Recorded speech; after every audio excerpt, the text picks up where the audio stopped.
और यहाँ अपने नाज़रीन को बताएं कि कारोबारी हफ्ते के आगाज पर पाकिस्तान स्टॉक एक्सचेंज में तेजी का रुझान रहा। 100 इंडेक्स 350 पॉइंट्स इजाफे से 53,400 पॉइंट्स की सतह उबूर कर गया है। इंटरबैंक में $69 इजाफे के साथ 285 रुपए का हो गया है, जबकि ओपन मार्केट में $1 इजाफे से 286 रुपए का हो गया है। तो खबर आपको दे रहे हैं कारोबारी हफ्ते के आगाज से मुतालिक, जहां पर पाकिस्तान स्टॉक एक्सचेंज में तेजी का रुझान देखने में आया है। इसी पर बात करेंगे। डॉन न्यूज के नुमाइंदे तलकीन जुबैरी हमारे साथ मौजूद हैं। तलकीन, बताएगा क्या वजूहात सामने आ रही हैं? एक बार फिर हम देख रहे हैं कि डॉलर की कीमतों में इजाफा होना शुरू हो गया है।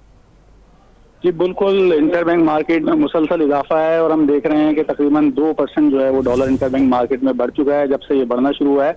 वजूहात ये बताई जा रही हैं कि ये कहा जा रहा है कि इंपोर्टर्स की बहुत ज्यादा डिमांड मार्केट में निकली है और तवक्को ये की जा रही है, करेंसी डीलर्स को ये तवक्को है कि IMF से रवा माह जो है 77 करोड़ डॉलर 70 करोड़ डॉलर की किस्त आ जाएगी, जिसके बाद जो है तवक्को है कि रुपए के ऊपर जारी दबाव कम हो जाएगा। उनका ये कहना है कि वक्ती तौर पर डॉलर बढ़ा है, आने वाले दिनों में इसमें कीमत में कमी नजर आ सकती है।